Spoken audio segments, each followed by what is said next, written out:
Muy buenos días, me presento, mi nombre es Giselle Camiroaga, yo soy enfermera y directora técnica del Centro de Salud Estudiantil.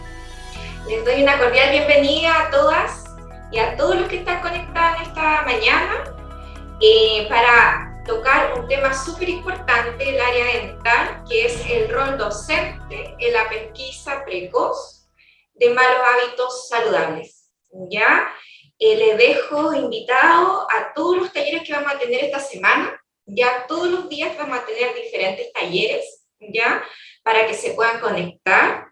Y también dejo en esta mañana a la coordinadora del área dental, que es la doctora Goñi, que es la que va a presentar el taller. Y también recordar que esta actividad, como todas las que vamos a tener esta semana, va a ser grabada para todos los estudiantes que no se pudieron conectar por algún tipo de razón. Así que va a estar grabada en el canal de YouTube y en la página web también de la universidad. Estamos muy contentos, así que esperamos que puedan tener hartas preguntas, consultas, las pueden realizar a través del chat, ¿ya? O pueden levantar la mano. Vamos a estar atentos a todas las consultas que ustedes puedan tener. Así que una cordial bienvenida y dejo en la mañana a la doctora Goñi, que es la coordinadora del área dental. ¿Ahí se escucha? Bueno, también, al igual que Giselle, quiero darles una cordial bienvenida. Creo que para el equipo que hace atención odontológica en el Centro de Salud de la UNCE, es sumamente motivador tener este tipo de instancias donde podemos conversar, interactuar y entregar algunos conceptos básicos respecto a la importancia que tiene de pesquisar precozmente malos hábitos bucales, que es el tema que nos convoca hoy día, ¿ya? Considerando especialmente que los profesores están en una situación privilegiada para poder interceptarlos y diagnosticarlos primero y interceptarlos después en forma precoz, y así poder evitar daños que se pueden preservar y que son bastante graves después para tratarlos, ¿ya? Así que voy a proceder a compartirles pantalla para ver la presentación. Bueno, como les decía, vamos a conversar sobre, el título no está exactamente igual ahora que lo veo, pero finalmente ver cómo el profesor puede hacer un diagnóstico lo más precoz posible de estos malos hábitos bucales. Este trabajo ha sido preparado por nuestra área. Primero que nada vamos a definir lo que son los malos hábitos. Dice que son comportamientos o conductas inconscientes y repetitivas en el tiempo, que pueden afectar el desarrollo de estructuras bucales, tales como los labios, la lengua, los dientes y otras estructuras. En nuestro territorio, en el territorio bucomaxilofacial, estos malos hábitos constituyen una de las primeras causas en las alteraciones del desarrollo de la cara y del crecimiento de los órganos que ahí están, como asimismo de la musculatura de la boca y de la cara. Y se compromete en diferentes grados. Ya vamos a ver de qué va a depender que estos malos hábitos afecten más o menos. Y no solo afecta los órganos, sino que las funciones que estos órganos cumplen. No olvidemos que la boca participa en la masticación, pero en nuestro territorio bucomaxilofacial se realiza también la respiración, el habla, la fonoarticulación de los fonemas, la succión y la deglución, o que es el tragar, ¿verdad? Por lo tanto, se afectan las estructuras y por ende las funciones de esas estructuras. Y lo más importante del concepto de malos hábitos es que es una conducta inconsciente que se establece en el tiempo. Tal como les decía, los factores que influyen en el efecto de un mal hábito, en que este sea más grave o menos grave, tiene que ver con la edad a la que se instala.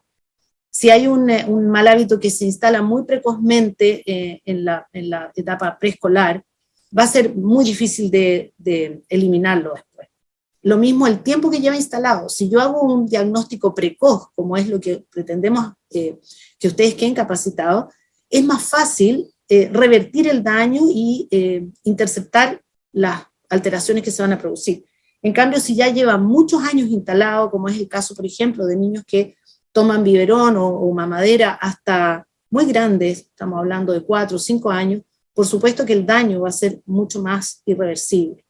Y también la frecuencia del mal hábito. Evidentemente, si es algo absolutamente repetitivo, como es, por ejemplo, el uso del chupete, después de los 2 años y medio, que puede estar el chico todo el día chupando el chupete, la frecuencia de este mal hábito también va a ser gravitante en los daños que provoque, o en las consecuencias. Les coloco esta foto porque tendemos a pensar que en la boca solamente hay dientes.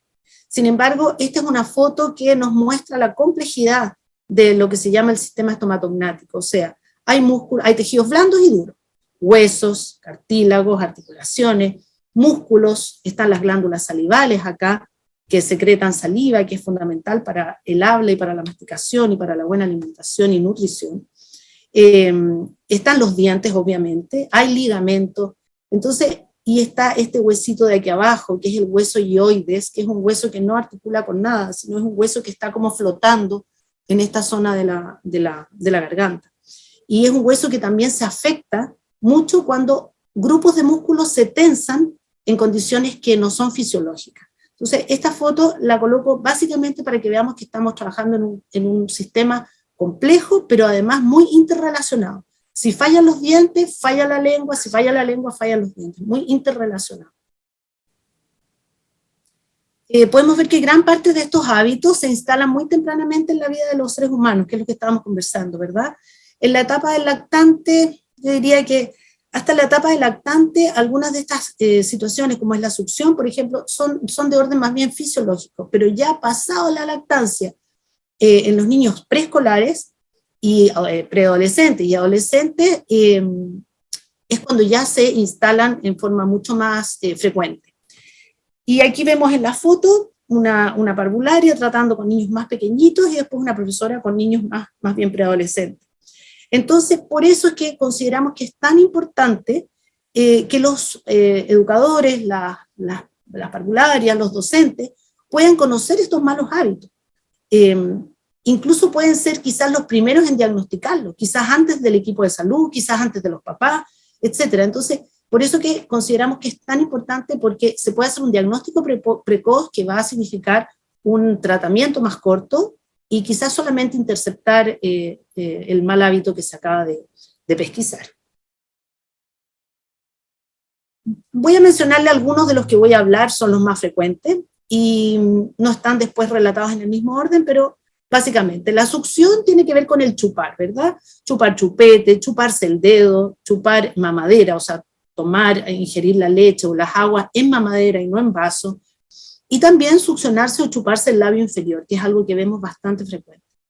El tema de la respiración bucal, todos sabemos que la respiración debe realizarse en forma casi exclusiva por la nariz, solamente en situaciones como de un deporte muy exigente, se considera fisiológico o normal respirar un poco por la boca y por la nariz mientras se recupera, digamos, el aliento. Pero en condiciones normales la respiración debe ser siempre por la nariz, o sea, nasal y no bucal. Y ahí surge un síndrome que les voy a comentar después, que es el síndrome del respirador bucal. Cuando hablemos de masticación, vamos a ver el tipo de alimentación, que también se abusa de la papilla hasta niños muy grandes. También la masticación unilateral, o sea, solamente desarrollar un lado que se hipertrofian los músculos, y también, bueno, mencionarles el tema de comerse las uñas, que también es un mal hábito, y que trae consecuencias, bueno, en las uñas obviamente, en la posición de la mandíbula, y también hay que pesquisar un poco como detrás de eso. Algunos de estos malos hábitos tienen que ver con algunas carencias que de repente van más a la esfera de lo psicológico que de lo fisiológico. También vamos a hablar de la interposición lingual o de otros objetos, básicamente el lápiz, por ejemplo, los escolares son muy buenos para estar chupando el lápiz, y vamos a hablar de la deglución atípica o deglución infantil, que obviamente es el tipo de deglución que se establece después de que el niño crece, o sea, como que se queda con un tipo de deglución que es de otra etapa de la vida. La mala higiene, consideramos que la higiene es un hábito también, los hábitos de higiene, por lo tanto la mala higiene es un mal hábito. Y muy brevemente al final les voy a conversar algo del uso y abuso del tabaco y del alcohol, y de las consecuencias que tiene en la cavidad bucal.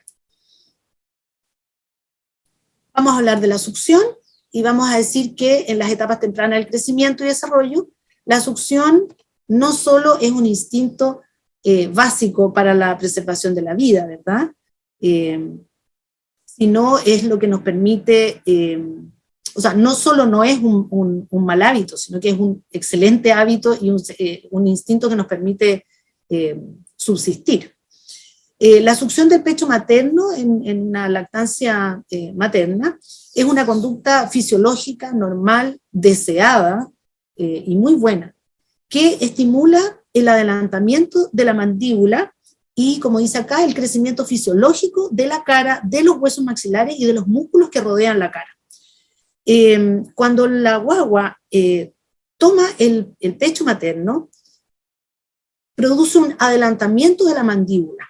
Y si ustedes se fijan en la primera foto, esta guaguita que está reclinada sobre el pecho de la mamá, se fijan que tiene efectivamente la mandíbula en una posición como más hacia atrás. Eso es perfectamente normal. Y así nacen. Todas las guaguitas tienen la perita ida hacia atrás. Pero con el ejercicio del amamantamiento, la guagua tiene que adelantar la mandíbula para poder aprender, o sea, tomar el pecho y poder hacer una succión eficiente para poder alimentarse. Ese ejercicio desarrolla los huesos maxilares y los músculos que la rodean de forma fisiológica, ¿ya? Entendemos por fisiológica como lo normal. Por otro lado, cuando la guagua está mamando, tal como vemos acá en la segunda foto, la guagua tiene que respirar por la nariz, porque obviamente no puede hacer una respiración bucal. Entonces, eso hace que el pasar el aire por la nariz hace que crezca su carita en ese tercio donde se encuentra la nariz y estimula todas las estructuras que están alrededor de eso.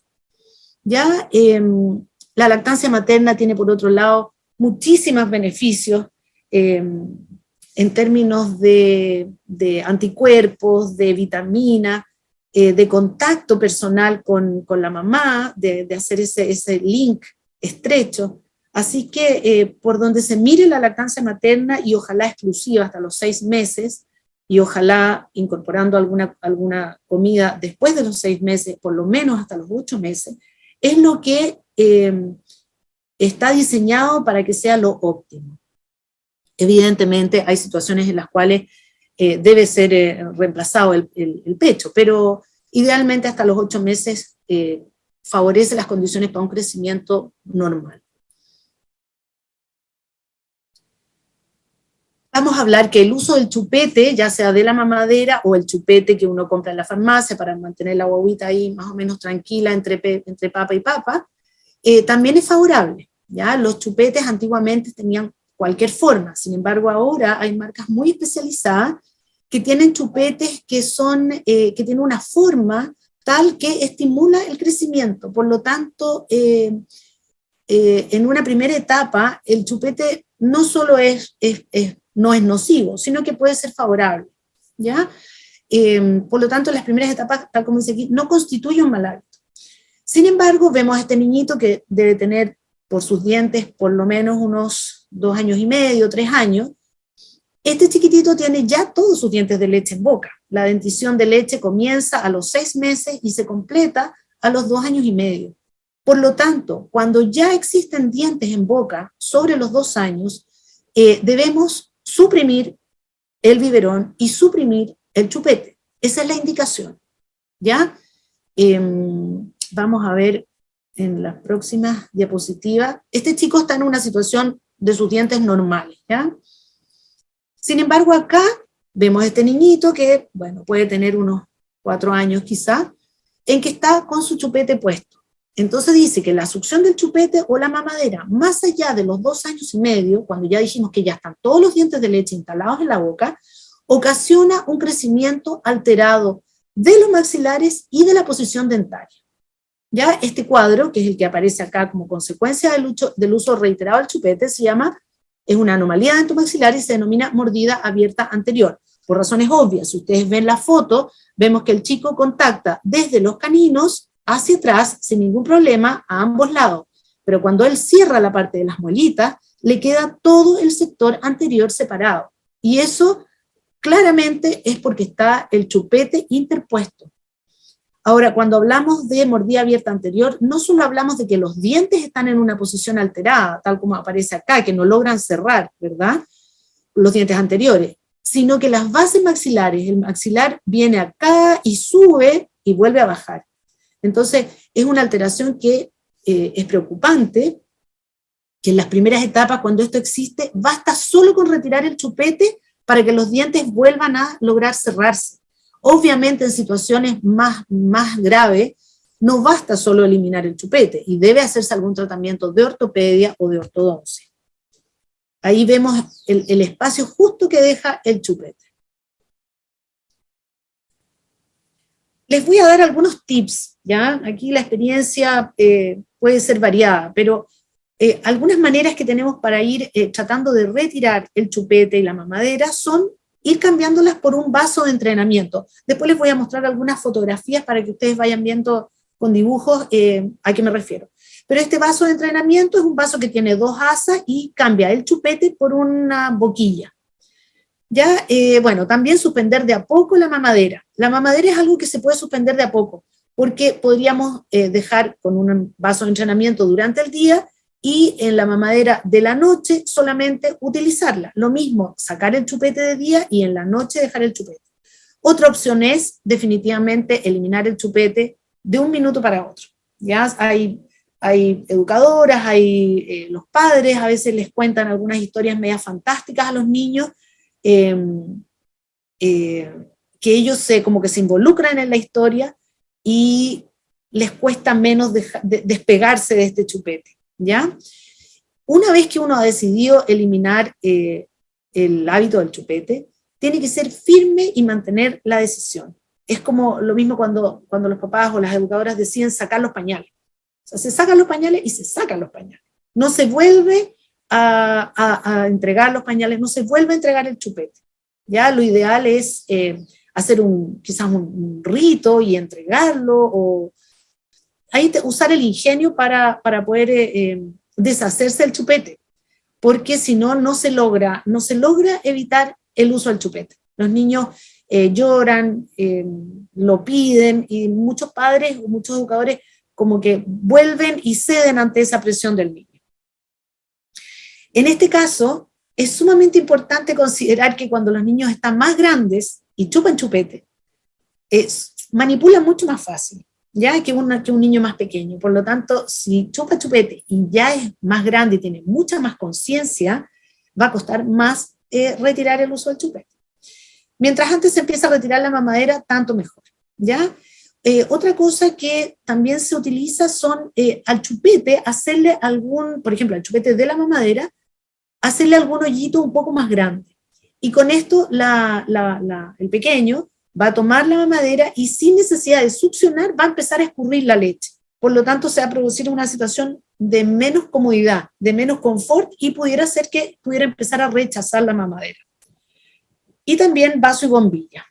¿Ya? Ahora, como dato, les comento que en realidad se ha visto que los niños que tienen una lactancia materna cerca del año tienen menos incidencia de chupar chupete. Perdón, de chuparse el dedo. Ya se supone que el hábito de la succión es necesario y durante el periodo de la lactancia como que se sacía esa necesidad. En cambio, niños que no han tomado pecho materno tienden a chuparse el dedo y a ser más como necesitados de usar chupete. Vemos algunos dibujos. Estos son vasos de entrenamiento con colores llamativos. Aquí ya está el juguito. Esta boquilla es más dura. Lo mismo acá, estos que tienen bombilla. Y aquí vemos a la mamá haciendo retiro del chupete y no volviendo a entregarlo. Ya se toma la decisión y se cumple eso. Ahora nos vamos con la succión del dedo. Bueno, esto es similar al chupete, ¿no? Chuparse el o los dedos a cierta etapa, en bebés, en lactantes, es una conducta habitual, ¿ya? Ya que es la forma como el niño empieza como a reconocer su entorno.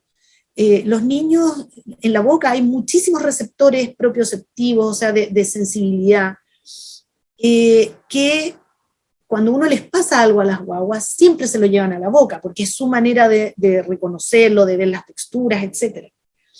Sin embargo, por sobre los 2 o 3 años, que ya les dije que es cuando ya se completa la dentición de leche, este es un mal hábito que se transforma realmente en una pesadilla, ¿ya? Y es muy difícil de eliminar, porque ustedes comprenderán que el chupete, bueno, es difícil, pero el chupete es algo que se puede eliminar. En cambio, la succión del dedo no se puede eliminar tan fácil, porque es algo que está muy, tal como dice, está muy a la mano de los chiquititos, ¿verdad?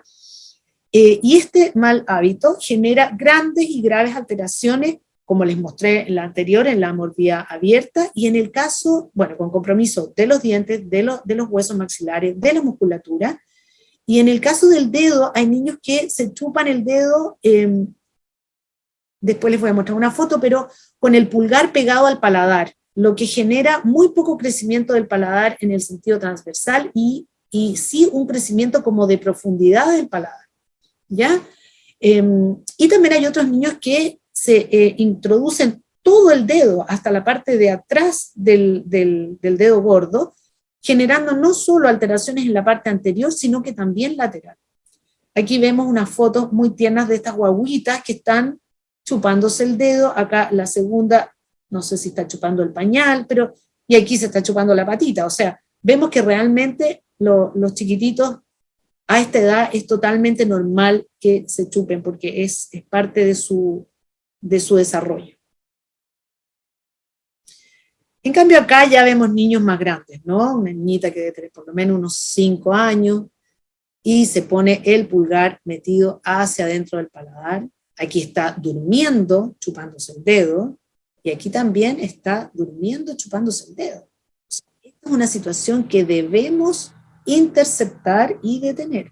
Y aquí tenemos las consecuencias: una mordida abierta anterior, muy similar a la que puede dejar el chupete. Aquí un esquema donde vemos cómo la lengua está descendida, cómo el dedo hace presión de los dientes superiores y anteriores hacia adelante, y en la parte baja del dedo hace presión de los otros dientes hacia atrás. Consecuencia: mordida abierta lateral, anterior o ambas, o una mezcla de ambas. Esto es una situación, yo diría, súper delicada que hay que frenar. Vemos aquí que la alteración producida por la succión del dedo es similar a lo que ya les había dicho, y es esta mordida abierta anterior, lateral o ambos, dependiendo de cómo el niño introduce el dedo en la boca. Ahora, cuando uno les pregunta a los niños, ¿tú te chupas el dedo?, van a decir siempre que no. Ellos saben o intuyen que es una situación que no es normal, es como más de guagua, sobre todo cuando son un poquito más grandes. Es muy fácil. El dedo, si ustedes les dicen que les muestren los dedos, ustedes van a ver que el dedo que se chupan lo tienen más flaco, lo tienen limpiecito y lo tienen como más aguzado. Entonces ahí uno los pilla al tiro. Y eso también da la idea de que los niños tienen esta conciencia de que no es muy bueno, que están haciendo algo que quizás no corresponde, ¿ya? Sugerencia. Bueno, de todas maneras, hacer un acompañamiento del educador, de la parvularia, del profesor, con los padres, y después con el equipo de salud, o el ortodoncista o el ortopedista que va a tratar. En segundo lugar, dicen, no sé hasta qué punto, pero la literatura habla de que, tal como les decía, no, es una opción, o podría llegar a ser una opción, reemplazar el dedo por el chupete. Porque como les decía, eliminar el chupete es más fácil que eliminar el dedo. Y ahora vienen algunas cosas que también están en la literatura y que son bastante típicas, que se aconsejan. Una de ellas es, cuando uno ya acuesta al pequeño, coser la manga del pijama al costado del pijama, de tal manera de que el niño, cuando quiera llevarse el dedo a la boca, no puede hacerlo porque tiene el pijama como cosido al costado, ¿me entiendes? Como un mameluco que tiene las manitos, los brazos del pijama pegados.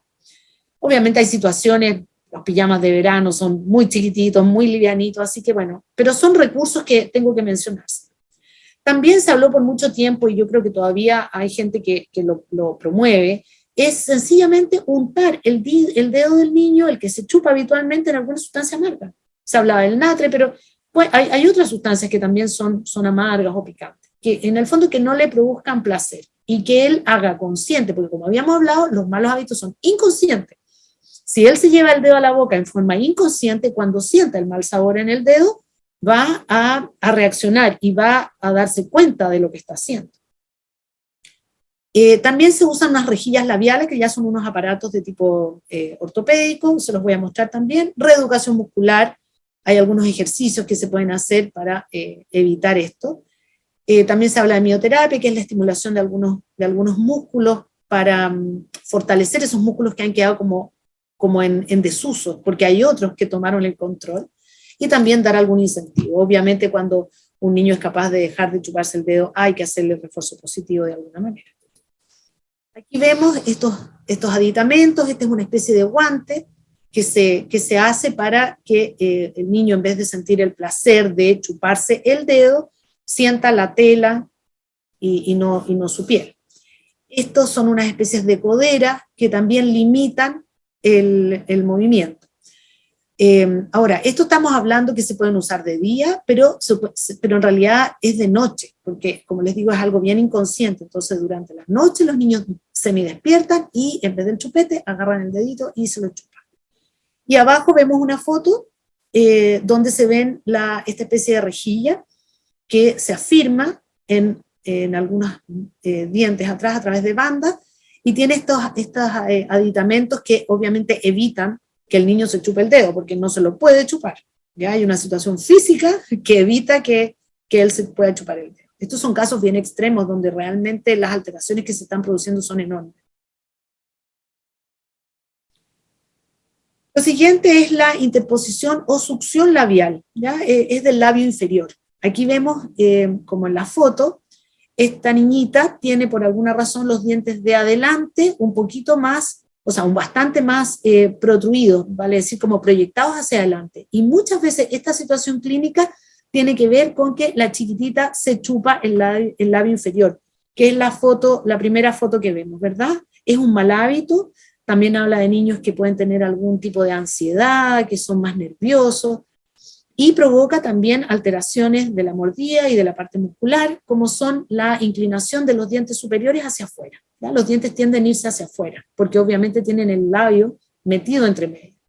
La retrusión mandibular, que es la falta de crecimiento de la mandíbula, y como que la mandíbula está más hacia atrás. Y también, no encontré ninguna foto, pero también esto se da mucho erosiones labiales y de la piel, ya unas especies como de petequias, de puntitos, la piel húmeda, alrededor del labio inferior.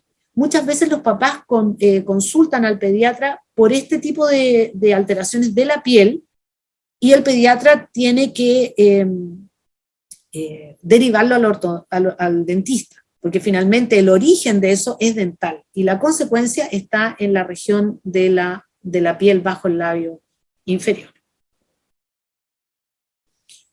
Tenemos ahora la deglución atípica. Se habla de deglución atípica o de deglución infantil. Vemos en la foto del medio una situación normal, donde está el bolo alimenticio, está la lengua y están los dientes cerrados, y la lengua apegada a la parte de atrás de los dientes. En esas condiciones se activa toda la deglución, que tiene una fase como voluntaria, y después, ya que el bolo se avanza hasta parte más atrás de la garganta, es involuntaria. Uno ya se activan ahí un reflejo del tragar. Sin embargo, en esta misma foto, en el otro dibujo, vemos el bolo, vemos la lengua, pero vemos los dientes separados y la lengua interpuesta entre las dos hileras de los dientes, de arriba y de abajo. Esta es una situación no fisiológica, patológica, y muchas veces se presenta porque previamente ha habido un mal hábito de succión de chupete, de dedo o mamadera preservada en el tiempo. Porque como los dientes han quedado separados, no hubo un tratamiento y los dientes no se cerraron acá, la mordida, no los dientes, la mordida no se cerró, la lengua al momento de tragar se mete entre medio, en este hoyito, se mete entre medio de la arcada superior y la arcada inferior, provocando todo un tipo de tensión distinta a la normal que debiera haber en los músculos de la deglución y en los músculos que se activan al tragar. ¿Ya? Entonces vemos acá que esta situación, dice, se asocia también se asocia, bueno, aquí dice, se asocia a la mordida abierta anterior, pero también cuando hay amígdalas demasiado grandes que empujan la lengua hacia adelante. Entonces, como que la lengua no es capaz de contenerse dentro de la boca. La macroglosia, que también son situaciones o condiciones en que la lengua es demasiado grande. para los maxilares. También maxilares demasiado pequeños porque crecieron poco por distintas razones, y en el taller anterior que vimos que era muy necesario la presencia de los dientes de leche para que el maxilar pudiera estimularse a crecer. Si yo saco dientes de leche antes de tiempo, el maxilar queda pequeñito y la lengua no cabe, por lo tanto se mete entre medio de los dientes superiores e inferiores para poder tragar. Es una situación de tragar bastante forzada. Una persona que tiene una deglución normal e intenta hacer este tipo de deglución le cuesta, pero los pacientes que tienen instalado este mal hábito es algo absolutamente normal, y uno los hace tragar y al momento que van tragando les separa los labios y ve que está la lengua metida entre medio. Y por supuesto produce alteraciones fonatorias, principalmente del fonema D y T. Y vemos acá cómo está al momento de tragar, vemos el esquema que les mostré, y también una rejilla que evita que la lengua se posicione entre medio de los dos maxilares al momento de tragar, para hacer una reeducación. La respiración bucal es también un mal hábito, ¿ya? Decimos que el aire en condiciones normales debiera ingresar a través de la nariz, tal como les decía. Sin embargo, por algunas causas, esta permeabilidad de las vías aéreas superiores está alterada, está obstruida, ya sea por adenoides, por algún tipo de alergia, que los niños están permanentemente con mucho romadizo, y las mucosas muy engrosadas y no pueden ventilar a través de la nariz. También el caso de resfríos mal cuidados, y también, digámoslo, algunos malos hábitos de higiene nasal, niños que son sencillamente malos para sonarse o no se suenan, ¿ya? Entonces, esta obstrucción lleva a que se necesita usar la boca para respirar, ¿ya? Lo que requiere, obviamente, cuando uno respira por la boca, sí o sí la lengua baja, la lengua desciende, ya no está pegada al paladar, entonces se abre la boca, la lengua baja y deja de estimular el crecimiento del paladar. Les voy a mostrar una slide, una diapositiva donde sale muy claro esto, porque tiene que ver con la formación del paladar. Entonces se produce además, como yo estoy ventilando a través de la boca se seca y se produce menos saliva, o la saliva que se produce se evapora, y se producen un montón de otras consecuencias que son acarreadas por la falta de lubricación o de humectación de la boca, de la cavidad bucal, resequedad de las mucosas, se agrieta la lengua, etc. Este mal hábito, la respiración bucal, ocasiona graves y múltiples y variadas alteraciones a lo largo de todo el cuerpo, desde la cara hasta los pies. Y como es un conjunto de signos y síntomas, se llama síndrome del respirador bucal. Tal como les decía, la situación normal o fisiológica es que el aire circule a través de la nariz. La nariz tiene vellos, es muy irrigada, tiene una gran irrigación sanguínea, y por lo mismo produce que cualquier pelucita que entra por la vía aérea se limpia en la nariz, en las fosas nasales, se entibia el aire por la cantidad de vasos sanguíneos que tiene, y se humidifica. ¿Ya? En esas condiciones el aire debiera ser respirado, y no a través de la boca, que entra el aire frío, produce también alteraciones respiratorias, etc. Respecto a la formación del paladar, quiero aclararles esto que es sumamente interesante. La primera diapositiva es un corte de un embrión. Lo que se ve en amarillo es ahí parte del labio superior, la parte roja es la parte anterior del labio superior, y al otro lado, el otro costado, y la parte que se ve en este dibujo se llaman procesos palatinos, y son prolongaciones óseas y horizontales que surgen del hueso maxilar superior. O sea, el hueso maxilar superior son dos, y cuando empieza la formación de la embriología, empieza a formarse la cara, estos dos procesos avanzan. Y en este segundo dibujo vemos cómo estos procesos bajan, se horizontalizan, se juntan y se fusionan, dejando, como se ve en la tercera diapositiva aquí abajo, una sutura ósea, ¿ya? Yo me imagino que ustedes han ido a visitar a guaguas chiquititas, que se habla que tienen la mollera, ya que son las fontanelas. Los huesitos de la cabeza de la guagua no están fusionados del todo, y por eso se habla de que es muy delicado tocarles la cabecita, incluso si uno pasa la mano muy suavemente, en la parte anterior y superior va a ver que hay una depresión, y eso es porque los huesos del cráneo no se han fusionado aún. En el caso de los huesos que forman el paladar, lo que me interesa que entiendan es que no es un solo hueso el que forma el paladar, sino son dos procesos que en el desarrollo del paladar se juntan en el medio y se fusionan. Pero esta fusión deja un espacio, deja una sutura que es la que se estimula a crecer cuando yo respiro por la nariz. Al respirar por la nariz, la lengua está adosada al paladar y esta sutura tiende a expandirse un poquito. Cuando dos huesos se separan, se forma hueso entre medio. Y de esa manera el paladar empieza a crecer en forma horizontal, o sea, se agranda hacia los lados. A diferencia de cuando yo me chupo el dedo, el paladar no crece hacia los lados, sino crece hacia arriba y se hace un paladar muy profundo, se llama paladar ojival. Recuerden que los dientes de leche son 10 en el maxilar superior y 10 en el maxilar inferior. Y los dientes definitivos son 16 en el maxilar superior y 16 en el inferior, contando las muelas del juicio.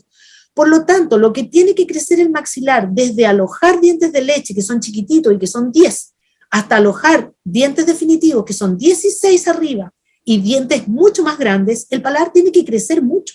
Por eso que es tan importante la respiración nasal, para que la lengua vaya separando y trabajando esta sutura de los dos procesos palatinos y vaya creciendo hacia los lados. Este es un concepto que es sumamente importante y permite entender la importancia de la respiración nasal y permite entender por qué es tan grave la respiración bucal, porque al respirar por la boca, aparte de otras consecuencias, el paladar no se estimula a crecer en forma transversal. Aquí vemos dos cortes frontales, donde se ven las muelas juntas y la lengua adosada al paladar. Esa es una situación fisiológica que hace que esta sutura que está acá arriba, este huesito, tienda a expandirse. Vemos acá otro dibujo donde se ve la lengua. Recuerden que la lengua es un pelotón de músculos. La lengua tiene 17 músculos, ¿ya? Uno en la línea media y después 8 pares de músculos. Por lo tanto, la fuerza que ejerce la lengua sobre el paladar es enorme. Cuando la lengua está bien posicionada, produce un estímulo positivo, y cuando está mal posicionada, produce consecuencias muy negativas. Y este es un corte de un escáner en el que también se ve la lengua adosada a la bóveda palatina. Vemos acá las características de la cara de un niño que es respirador bucal, ¿ya? Vemos que tiene la cara alargada, en el sentido vertical, tiene el paladar, si uno mira a boca, tiene el paladar ojival, o sea, un paladar hondo, profundo hacia arriba y poco y muy estrecho en el sentido transversal. Muy probablemente puede tener mordida abierta anterior, los dientes superiores están proyectados hacia adelante, la nariz es estrecha, porque acuérdense que no usa la nariz para respirar, por lo tanto la nariz no se estimula a crecer, la nariz queda con un pasadizo de aire pequeño, y por lo tanto no crece. Y no crece el tercio medio de la cara. El tercio medio va desde, la cara, el rostro, digamos, se divide en 3 tercios. Desde la inserción del pelo hasta el nasion, que es como entre medio de los dos ojos. Después, entre el nasion y la base de la nariz es el tercio medio, y entre la base de la nariz y la punta del mentón. Ese tercio medio es el que no crece. Entonces son niños que tienen el tercio de abajo más crecido, porque ese es el que hacen trabajar más. Vemos una posición baja de la lengua, porque ya dijimos, no está pegada a la bóveda del paladar, sino está pegada al piso de la boca. Hay una pérdida de tono o de fuerza de los músculos de la boca, y normalmente el labio inferior está como dado vuelta, se llama labio inferior hipotónico, con muy poco tono, y evertido, como dado vuelta, uno logra ver parte de la mucosa. Y el labio superior es mucho más delgado que el inferior. Hay una mala postura de la cabeza que se antepone al cuello de la columna, por lo tanto también hay alteraciones a nivel de la columna vertebral en la parte dorsal. Y son pacientes ojerosos y de cara pálida. Ya recordemos que la oxigenación es sumamente importante para todas las funciones de la vida, y un niño que no está respirando y no está haciendo entrar ese oxígeno de la manera más fisiológica va a tener consecuencias a nivel de todo el cuerpo. Son niños que también se dice que tienen como cara de poco inteligentes, ¿ya? Pero finalmente el concepto es que les cuesta concentrarse por el mismo tema de la oxigenación, ¿ya? Son niños que además no duermen bien, porque como respiran por la boca, no tienen roncan en la noche, se pueden incluso como tender a ahogar, etc. Y respecto a las cosas fonatorias, bueno, hay dificultad en usar la N, la D, la L, la R, la T, la S, todas en las que funciona, se requiere de la interacción entre la lengua y el paladar. Prosodia extraña, que esto significa como que hablan raro, a veces tienen un tono muy ronco y muy nasal, es como que estuvieran permanentemente resfriados. Por esta misma razón que hacen entrar viento helado, hay otitis a repetición, puede haber fallas en la audición, disminución de la disfunción de la trompa de Eustaquio, o sea, son niños que ecualizan mal, porque no tienen la trompa de Eustaquio permeable, que es como una cornetita que va entre el oído y la garganta. Puede haber alteraciones en los tímpanos, hay una masticación ineficaz, porque tienen la boca más reseca, entonces no pueden formar un buen bolo alimenticio porque tienen menos saliva o la boca está más reseca. Quizás generan una cantidad normal de saliva, pero la boca se seca más rápido. Alimentación ineficaz y por lo mismo todos los problemas que acarrea masticar mal. Se alimentan mal, tienen una digestión más pobre. Son niños que además cuando están comiendo no pueden respirar, porque si yo estoy comiendo y respiro por la nariz, puedo hacerlo. Pero como ellos solo respiran por la boca y tienen la boca con alimento, tienden a dar 2 o 3 vueltas y se tragan alimento más entero. Por lo tanto, también hay problemas digestivos. Pueden tener una dilución atípica, lo que hablábamos delante, y un babeo excesivo. O sea, en la noche despiertan probablemente con un pozón de agua, o sea, de saliva en la almohada, que eso también es algo que debiera alertarnos a los que tenemos que ver con hacer, ojalá, un diagnóstico precoz de esto. Y aquí vemos un niñito con sus alitas, sus omóplatos bastante salidos, una anteposición del cuello y cabeza, una columna bastante redondita, un vientre medio adelantado. Se dice incluso que hay pie plano, o sea, para que vean que esto afecta a todo el cuerpo. Pasamos ahora a la alimentación molida, y aquí les voy a hablar 2 o 3 cositas respecto a cómo una buena alimentación favorece un buen desarrollo de las estructuras relacionadas con la alimentación y la masticación. Vemos que el proceso de la masticación es el mejor estímulo entonces para el buen desarrollo y crecimiento de muchas estructuras del macizo maxilofacial, como son los músculos masticadores, los músculos faciales, la lengua, las estructuras dentarias. El concepto es el siguiente: habiendo dientes en el niño, que ya sabemos que están entre los 2 años y medio y los 3 años, el niño debiera empezar a hacer una alimentación fragmentada y con alimentos sólidos, ¿ya? Dejar de lado, no eliminar, pero sí incorporar a la dieta alimentos más espesos, como puede ser papillas, picados, claro, a partir del año entonces ya incluirse sí o sí alimentos más firmes. Y también recordar que estos mismos músculos son los que intervienen en el habla, por lo tanto son músculos que tienen que estar bien desarrollados. Cuando hay alteraciones de esto, o sea, lo que yo he escuchado es que como que los papás les dan papillas muy licuadas, porque hay niños que son medio flojos para comer. Entonces dicen, no, es que es súper flojo, se demora 2 horas en comerse el almuerzo. Bueno, no le están haciendo un flaco favor con perpetuar esta comida de guaguas en niños más grandes, ¿ya? Después debieran recurrirse a picados, a platos que sean atractivos desde el punto de vista del color, cómo armarles caritas para que empiecen a comer cosas más enteras. En caso de que esto sea demasiado grave, siempre es bueno consultar al pediatra o al odontopediatra y trabajar obviamente en conjunto con los educadores, ¿ya? Porque ellos participan, las educadoras de párvulo participan en toda la alimentación del niño durante todas las horas que están en la sala cuna y en el jardín. Respecto a la masticación unilateral, muy breve lo que les voy a comentar: cuando hay caries o hay dolor en un costado de la boca, el niño va inconscientemente, y el adulto va a empezar a utilizar el otro lado.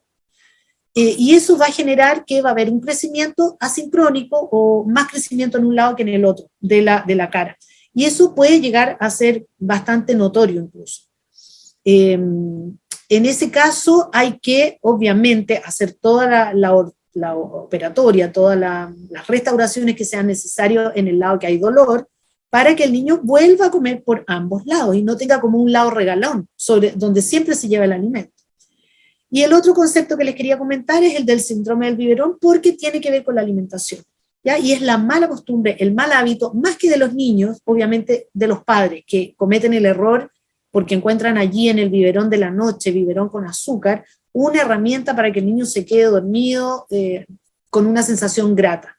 ¿Ya? El síndrome del biberón es una alteración muy grave de la estructura dentaria, son caries que avanzan muy rápidamente, que producen mucha mutilación del tejido dentario y que se ocasiona por un alto contenido de azúcar en la mamadera de la noche. ¿Ya? La mamadera de la noche, que debiera no perpetuarse más allá del año, debiera ser solamente de agua, ¿ya? Y jamás ponerle azúcar, porque después todo ese azúcar queda rondando en la boca durante la noche. Aquí tenemos un niñito con todos sus dientes, 2 años y medio y un poquito más. Aquí tenemos las papillas o los postres ya no líquidos, sino que dieta un poquito más entera. Después tenemos acá los picados, que son blandos, pero requieren algún ejercicio masticatorio.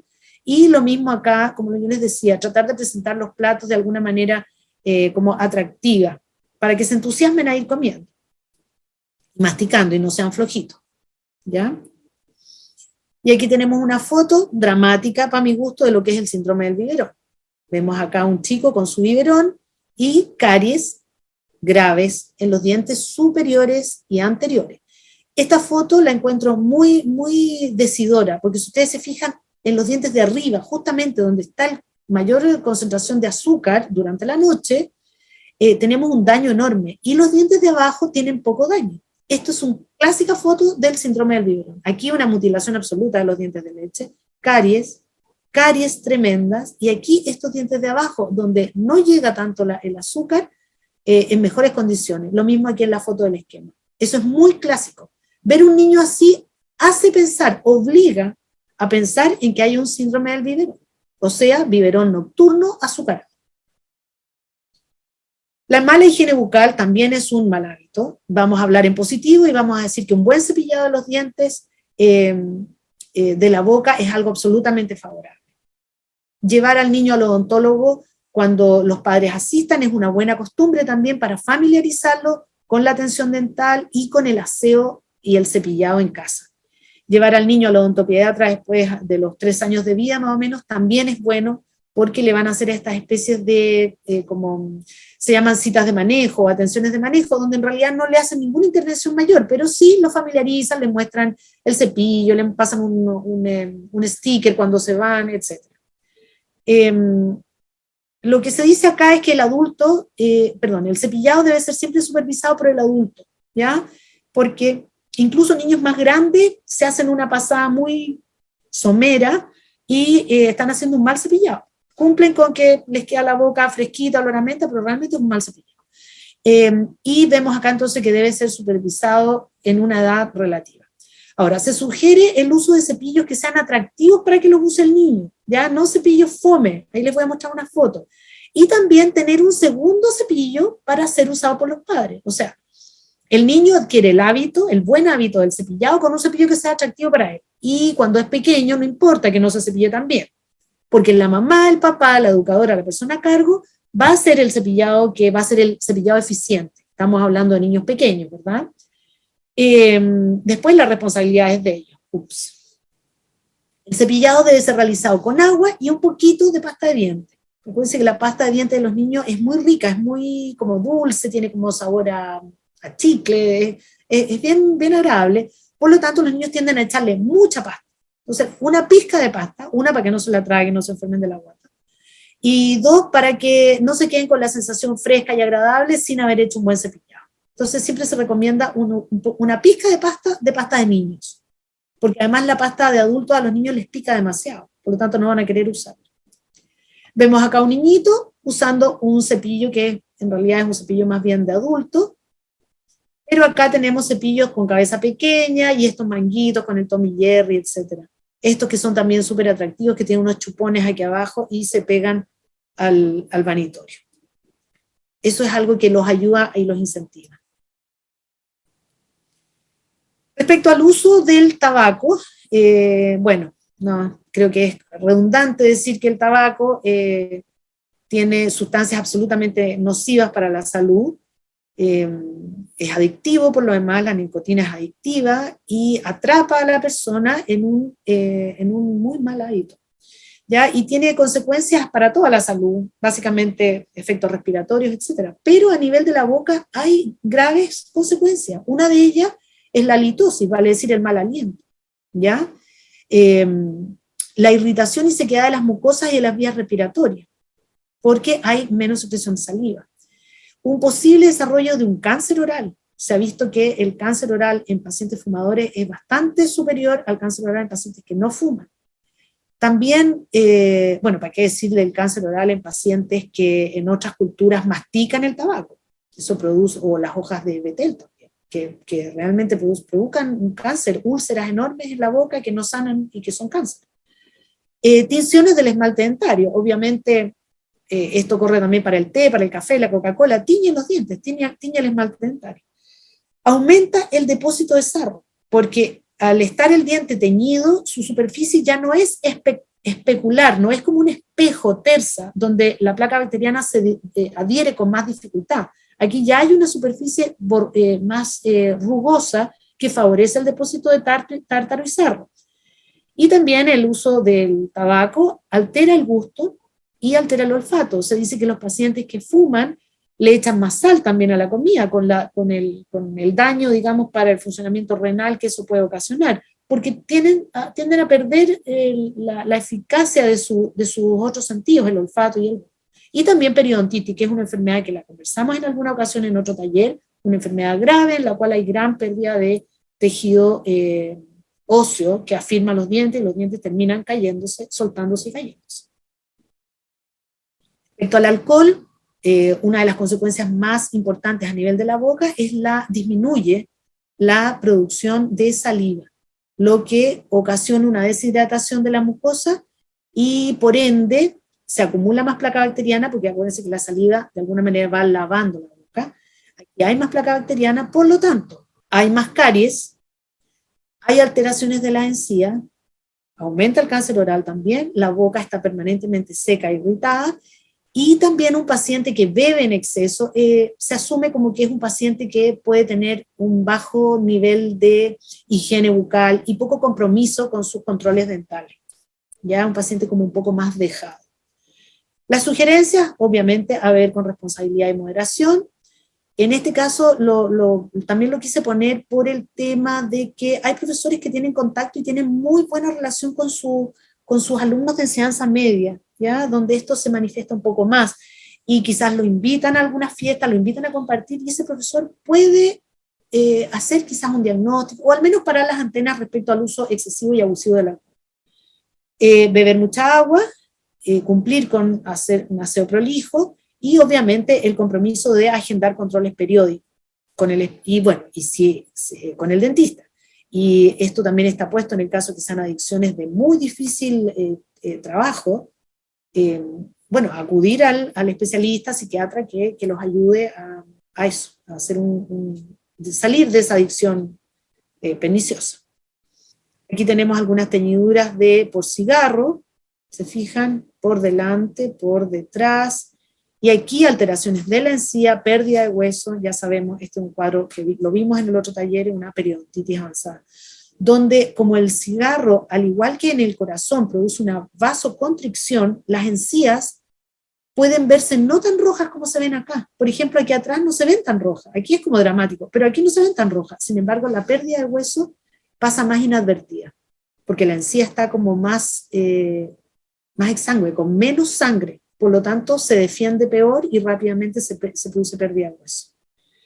Esta es una foto de un cáncer, una úlcera que no siempre duele y que está por mucho tiempo y que no hay una causa evidente, no es que yo me haya mordido, sino que eso es una lesión de cáncer del labio. Boca seca, irritada, caries, aumento de las caries en el caso de la dependencia psicológica al alcohol. Y finalmente, decirles que hay que trabajar en equipo con los profesores, con los educadores, porque el concepto es educación, prevención y promoción. Ya los educadores, ¿por qué quisimos darle este énfasis a este taller? Porque los educadores están en una posición privilegiada para la detección precoz de estos malos hábitos, principalmente porque tienen un contacto muy cercano, muy estrecho, desde las primeras etapas, tal como veíamos, los preescolares, los escolares y también los adolescentes, ¿ya? Ellos son testigos y partícipes de procesos muy importantes que afectan, que se comprometen estos malos hábitos. Por ejemplo, la succión de chupete, del biberón, las parvularias saben de lo que estoy hablando, ¿ya? Ellas ven estos niñitos que son un poco más grandes ya quizás de un nivel de jardín y están absolutamente amarrados al chupete. Entonces, hacer un trabajo en conjunto. En el tema de la alimentación, lo mismo.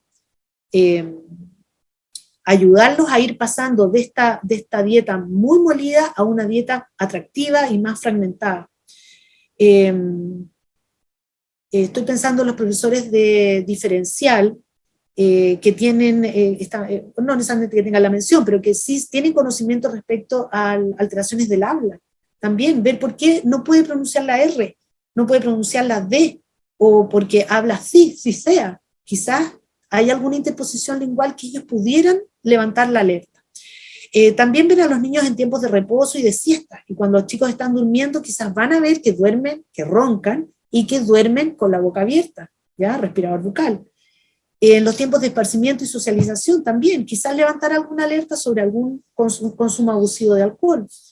Los profesores también pueden incentivar, estoy pensando en la parte formativa, incentivar el conocimiento de estos temas y el estudio de estos temas a través de trabajos de investigación en grupo, por ejemplo, el síndrome del respirador bucal, y que ellos mismos vayan descubriendo a través de este estudio y de esta investigación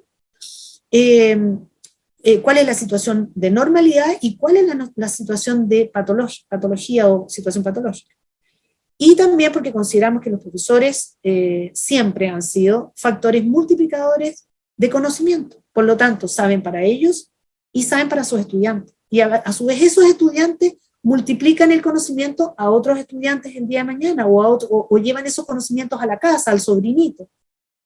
¿Ya? Conclusiones entonces.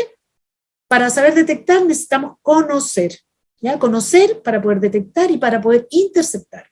Quizás no vamos a poder hacer nada nosotros como profesores, pero sí vamos a levantar la alerta y el padre sí va a poder llevarlo al pediatra, al odontopediatra, etc. Educar en conjunto con los padres y el equipo de salud. Los profesores debieran tener este contacto estrecho con los apoderados y a su vez el apoderado contar con un equipo de salud que los apoye. Muy importante esto, comprender la complejidad del sistema donde está inserto los dientes, la lengua, los músculos, las articulaciones, los ligamentos, la saliva, etc. Y prevenir para no tener que curar. Yo creo que ese es el mensaje. Vemos un niño acá sonriente con todos sus dientes muy lindos y bien puestos, tiene una cara armónica, y lo mismo esta chica. Porque además no puedo dejar de mencionarles que alteraciones en nuestro sistema, en la posición de los dientes, en la manera de hablar, también acarrea un menoscabo de la autoestima. Entonces, bueno, para evitar situaciones de bullying, todo eso es sumamente importante, estar alerta y, bueno, prevenir es mejor que curar.